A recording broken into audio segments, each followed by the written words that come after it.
গত বছর জুলাই বিপ্লবের সময় আমরা লক্ষ্য করেছি মাদ্রাসার ছাত্ররা আলিয়া কওমি নির্বিশেষে মাদ্রাসার ছাত্ররা ফ্যাসিবাদের বিরুদ্ধে যে রেসিস্টেন্স গড়ে তুলেছিলেন বাংলাদেশের মুক্তি আন্দোলনের ইতিহাসে সোনার অক্ষরে লিখে থাকবে ইনশাআল্লাহ।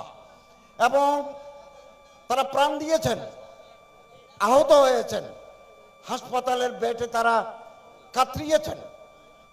আমাদের আগামী দিনেও বাংলাদেশের এই অগ্রযাত্রায় মাদ্রাসার ছাত্ররা আগামী দিনেও সর্বোচ্চ ত্যাগ স্বীকারের জন্য প্রস্তুত থাকবে ইনশাআল্লাহ। 54 বছরের ইতিহাসে আমরা লক্ষ্য করেছি মাদ্রাসার ছাত্ররা জেনারেল ছাত্রদের কাঁধে কাঁধ মিলিয়ে এদেশের কৃষক, শ্রমিক, মেহনতি মানুষের কাঁধে কাঁধ মিলিয়ে মুক্তির জন্য, জনগণের অধিকারের জন্য মাদ্রাসার ছাত্ররা পরিশ্রম করেছেন, রক্ত দিয়েছেন, জেল কেটেছেন, মামলায় হামলায় তারা আহত হয়েছেন। আগামী দিনেও ইনশাআল্লাহ আমরা আশাবাদী এদেশে একটা কল্যাণ রাষ্ট্র প্রতিষ্ঠা, একটা গণতান্ত্রিক সংস্কৃতি প্রতিষ্ঠার এই আন্দোলনে মাদ্রাসার ছাত্ররা আগামী দিনেও তারা তাদের সর্বোচ্চ ত্যাগ স্বীকার করে যাবেন।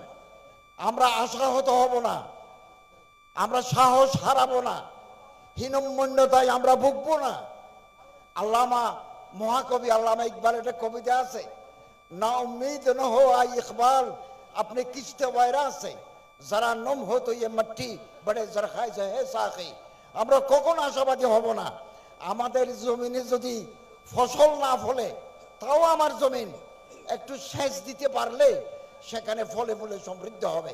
এই মাতৃভূমি আমাদের, এই বাংলা আমাদের, পীর আউলিয়া দরবেশদের দেশ এই বাংলাদেশ। এই দেশে আমরা একটা গণতান্ত্রিক, একটা আদর্শিক একটা দেশ হিসেবে আমরা গড়ে তুলতে চাই। মাদ্রাসার ছাত্ররা অতীতেও জনগণের পাশে ছিল, আগামী দিনেও জনগণের পাশে থাকবে ইনশাআল্লাহ। আল্লাহ ওয়ালিউত তৌফিক হুয়াল মুওয়াফিক ওয়াল মুঈন। একথা বলে আমার কথা শেষ